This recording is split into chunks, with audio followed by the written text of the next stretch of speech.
listen to your recording after, because I'm really curious how it went. But yeah, well, I mean, I don't need to talk forever, although I think we all know I can talk forever.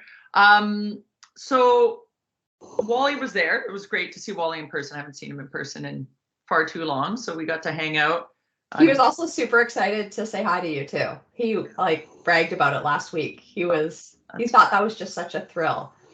And he's told me, so the week before, I brought him into the dressing room and showed him. I had actually never been in that Hockey Canada dressing room before. Only just looked at it when we were playing the Calgary Inferno. But it's spectacular. And that was his first time too. So I gave him a tour of it as if I knew what I was talking about. But yeah, he seemed pretty pleased to just meet everybody else too. Yeah, so he came in sort of unannounced. Well, I mean, I knew he was coming, and so Corey and Dean kind of introduced him to the group, and he sat in and had lunch with us, which was nice. And there were quite a few other people in the room who's, had kind of Alberta connections to Wally, or I think Dean Seymour's dad played with Wally. I think that's correct. Wally will correct me if I'm wrong. So they were chatting quite a bit, and yeah, it was just, you get a hockey icon in the room, and everyone sort of comes, and quite a few people actually listen to the Sharks stuff. So I had some Sharks conversations with people who are getting the recordings, and so yeah, it's having an impact, which is awesome. So yeah, so the week was kind of, as Wally said, very hands-on on the ice, like a lot of doing, not necessarily a lot of learning. So I'm not sure how this course has run in the past, but for us, we did all the, I guess, in-class learning virtually last year, and then did our assignments, which were quite robust, and I'm sure it's similar with the goalie one. And then this was the in-person.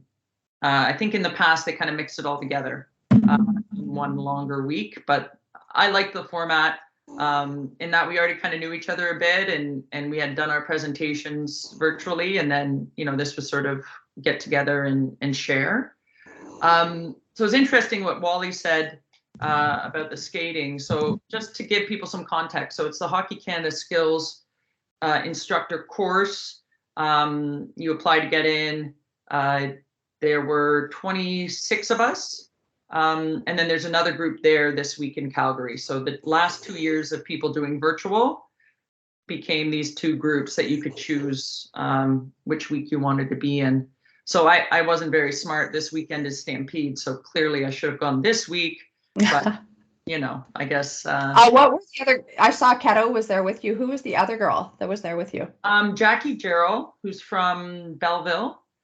She played at Mercyhurst, and I think she still competes in inline hockey for Canada. She owns her own training facility in the Belleville area and trains both boys and girls. So she's, I don't want to misspeak, but I'm pretty sure she's got a kinesiology degree. And so she owns her own facility and trains I think 150 athletes during the summer. Nice.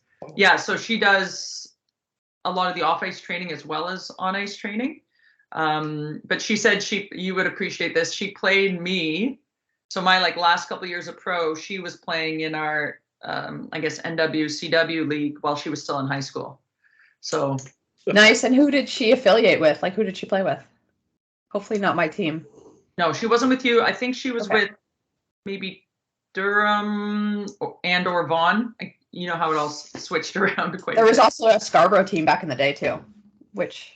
Yeah, she didn't mention that. I think she was with Pete Para. Oh, Durham, yeah. Yeah, he was with Durham, right?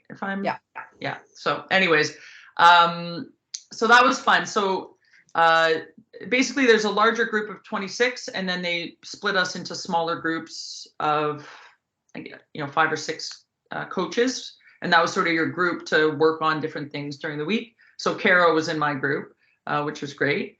Because a lot of the times people would be demonstrating drills on the ice, and Carol and I would kind of look at each other and go, okay, how would we adapt this for the female game, or how would we do it differently? So it's kind of cool. I love that they put the two of you girls together. At ours, they split us all up, which meant that I feel like those conversations still happen, but I wish I would have had more. But we also changed in the same dressing room. So I liked that. The three of us with Katie, who ran the whole thing, were in the same dressing room. So we almost got to debrief there, but they didn't put us in the same group. They split us all up. So I don't know what the reasoning behind that was, but I thought it was interesting, like, to be with Caro in that group. Like, I don't know how they did it. But Jackie, interestingly, that was sort of her first experience at a Hockey Canada event like that. And she was very complimentary. She goes, "Oh, the guys are really great. And, they're really like nice." And I don't know what her expectation was. I mean, I always do HP1 with Hockey Canada and all that. So I sort of have seen how it's evolved in the last 10 years, where maybe 10 years ago we were maybe seen a little differently. And now, we have, I guess, more presence in the room. But it was cool to see her perspective on it. But yeah, same thing. We were in the little coaches dressing room together, sharing and all of that in between. So basically the format was, they picked sort of a theme each day. So the first day was skating, for example.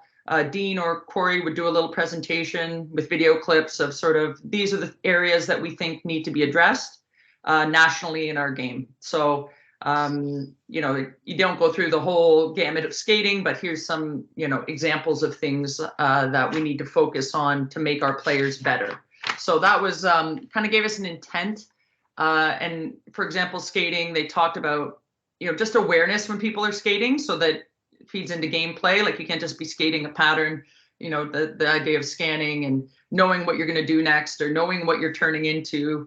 And then a big focus was getting off the wall, right? Like, how do you get to the middle of the ice, and the skating techniques that you use in order to do that.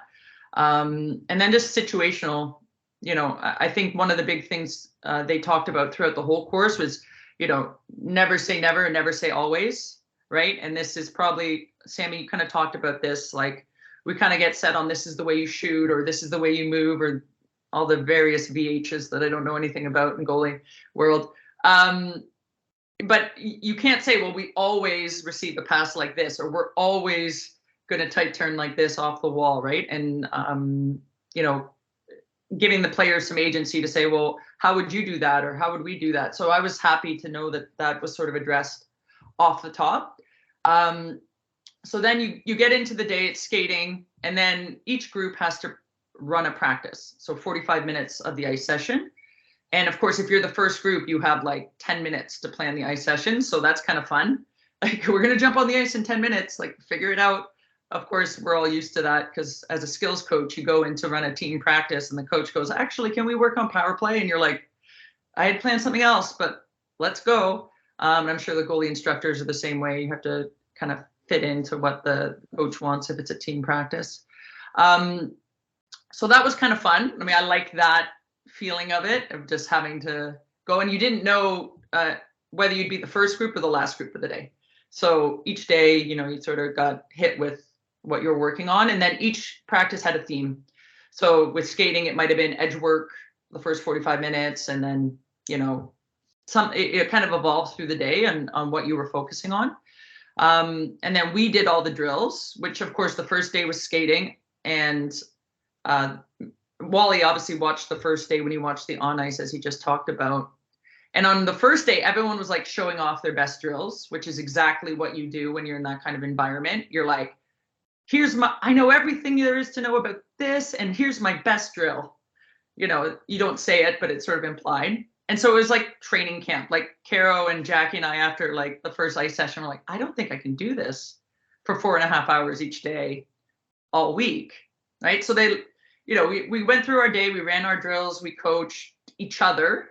And then in the evening, there were some AAA boys who came on the ice.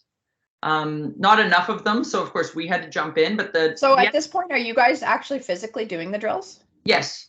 Every single So it was exhausting.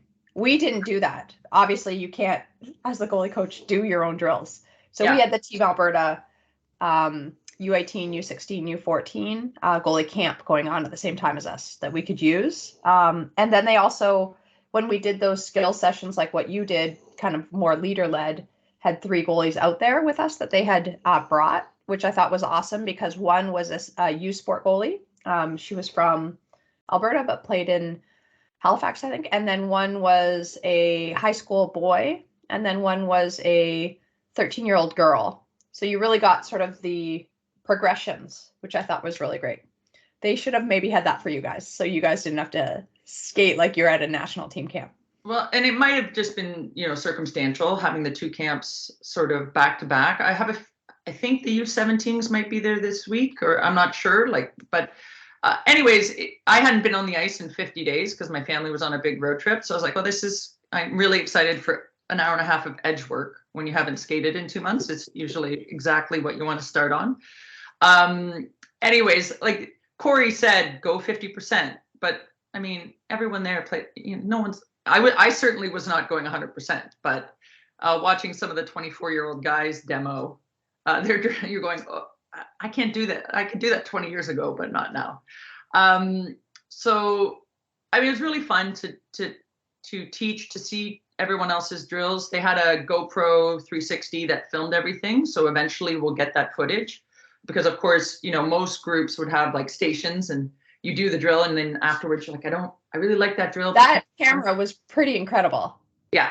I've never seen that before. And Corey told Katie, who was running ours, that it was worth more than the price of her life. But then we all Googled it and it looked like it was about an $800 camera. Have you ever used anything like that? So for those on the call, it's a 360 degree and you can block off what you don't want. So she could film both ends at the same time doing goalie drills and then separate them later, which I thought was incredible. Do you know how much it costs? I missed sort of when Corey kind of was going over it. I wasn't in the room for the whole conversation, but I mean, I've done GoPros, like stationary GoPros, right? You're filming.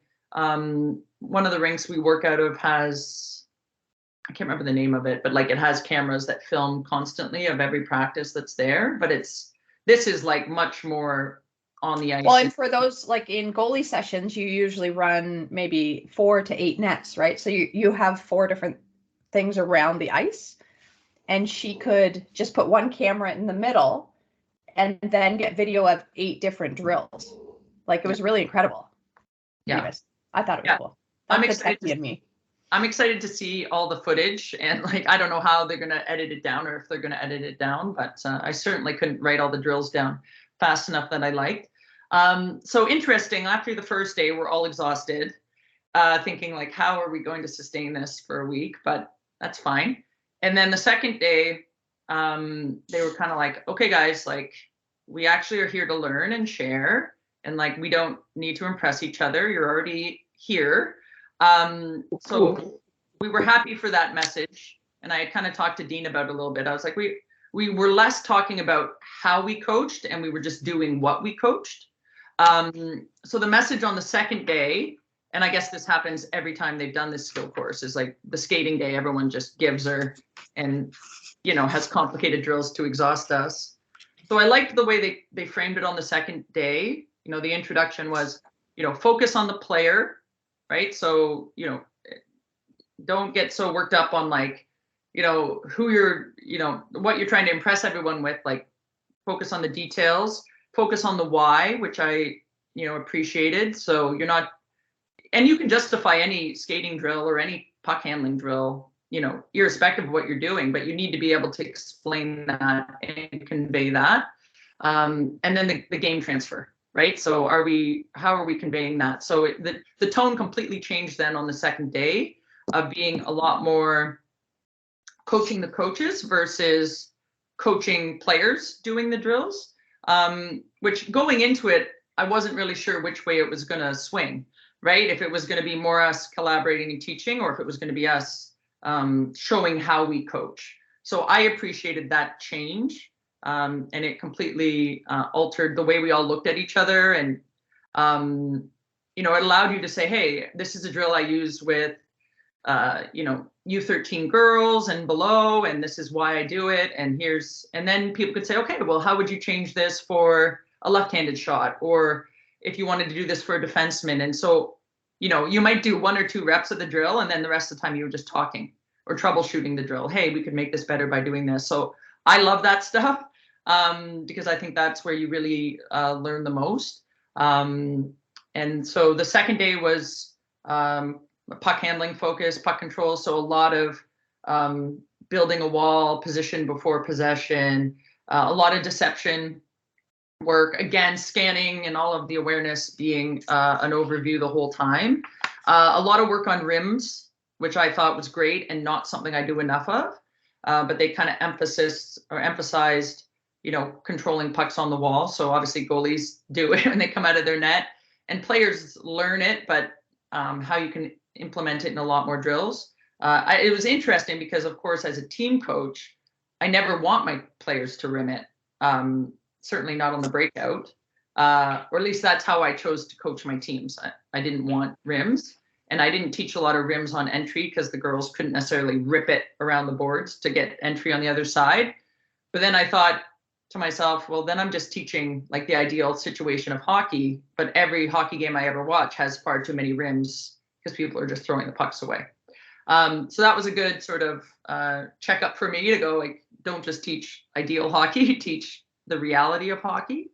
So that was, a good focus. And then the third day was all about defensemen, which as a team coach, I've always tried to emphasize, but I find in evaluating other team coaches or bench coaches, the Ds are just sort of leftovers sometimes.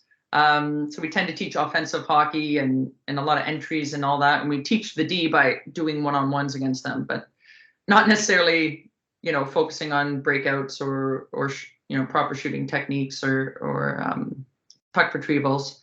So that was, the D day, we did defense specific skating, a lot of offensive zone stuff, and some like gap control. So that's another thing that they've identified across the country, that angling, gap control, owning space when you don't have the puck or trying to, regain the puck is something that needs to be worked on.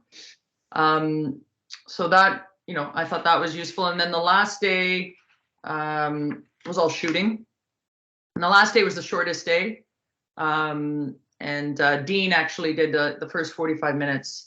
And I don't know, Sami, do you know Dean Seymour? Have you met him? He was just driving people to the airport. Okay. So, I mean, I vaguely know him, but he wasn't really part of ours as much. Okay. He is a great, I had met him just through going back and forth, because in all my presentations, I was showing clips of like the players he works with in Calgary. So Dean's coached the Calgary team with the PWHPA, and he works with a lot of the Hockey Canada girls out there. And he's a teacher. So we had Brad Kirkwood, who is the goalie coach out there and works with them. So we got to probably the same mentality. I loved working with Brad though, and being able to hear all about working with the girls and stuff was really exciting. Sorry, I digress. Go on. No worries. So Dean was he's a teacher, and he teaches it like, the way he teaches it is so good. I'm giving him a plug. Dean, if you watch this, you're welcome. Anyways, he's phenomenal. Like, just in terms of, he would run the first 45 minutes on the ice and take us through it as if he was coaching us. But just the demeanor and, knowing that everyone on that ice had played elite level hockey, started really simple and got to really complex in a really smooth kind of way. It's something that I aspire to do in all my sessions, so I really appreciated it. But to me, one thing he said that really struck me is, don't assume that we know, right? So when you're a skills instructor and you start a drill, you might start using terms or whatever, when you're working with players that they don't know, but then also with coaches, right? I might use a different term for a turn back or a cut back or a tight turn, or, everyone calls a punch turn, a jab step. Like, we all have different terminology.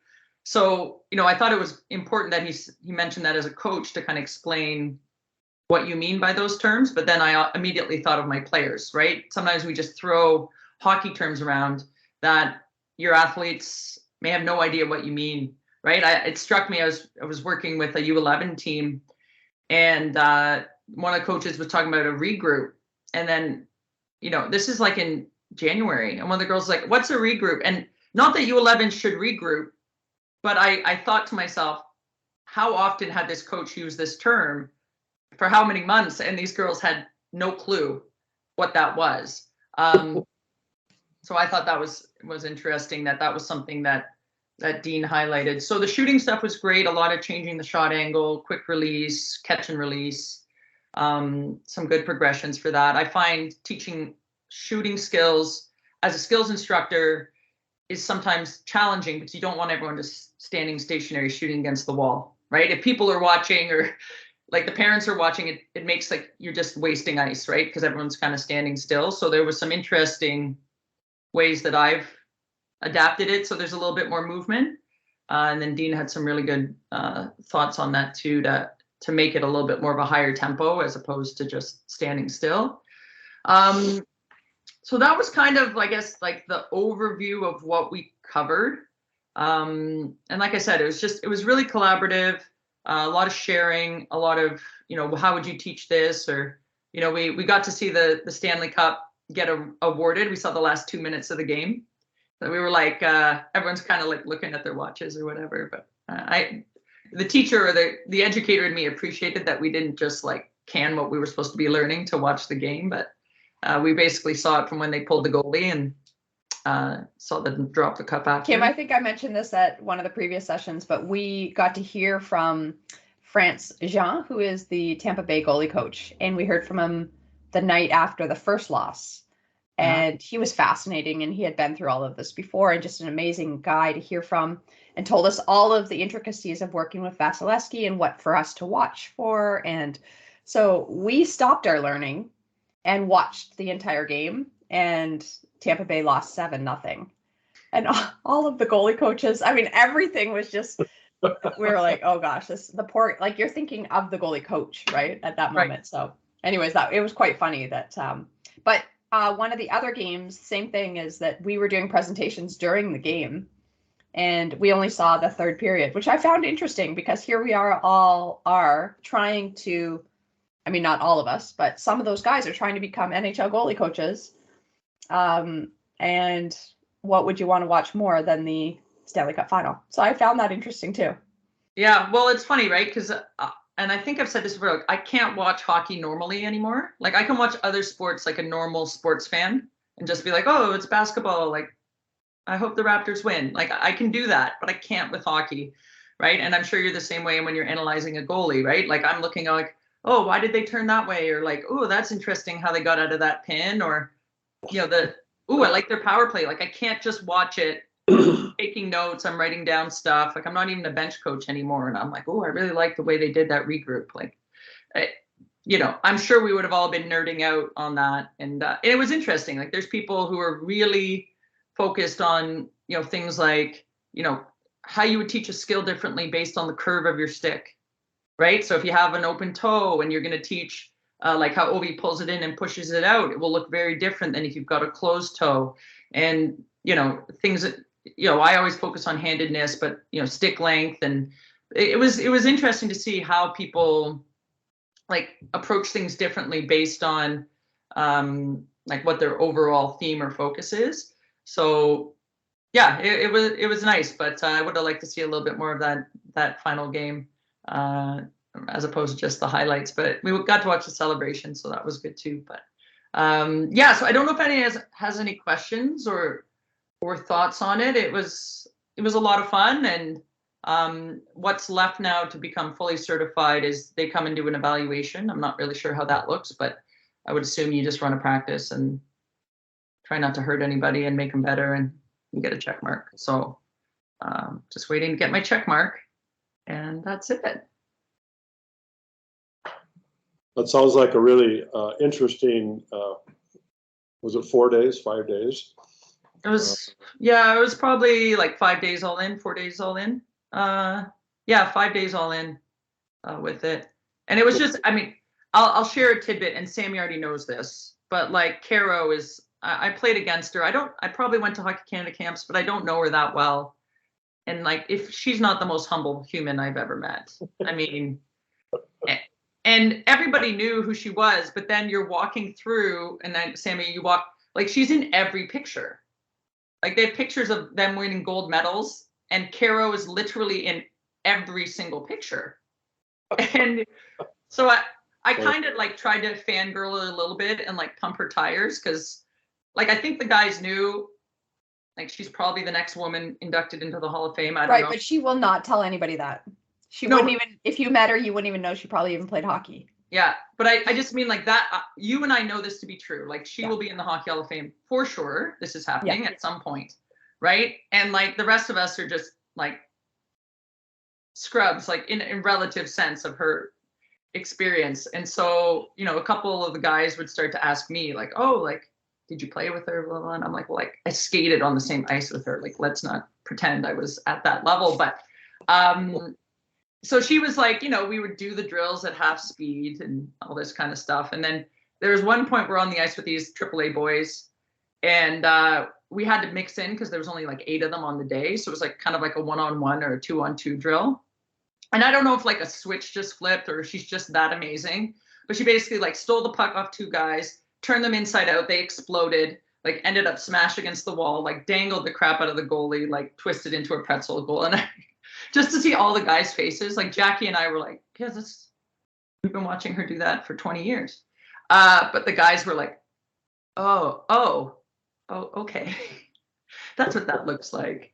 So that was pretty cool. Like, just, you know, I'm always championing female coaches and what we can bring to the table and in the female and the male game. But obviously there's some big wins with female hockey and people getting awesome jobs and promotions this week. But anytime you can, you know, have those kinds of moments on the ice, I think is really, really powerful, just for women in our game. So yeah, I tried to pump her tires a little bit, but she would have nothing of it.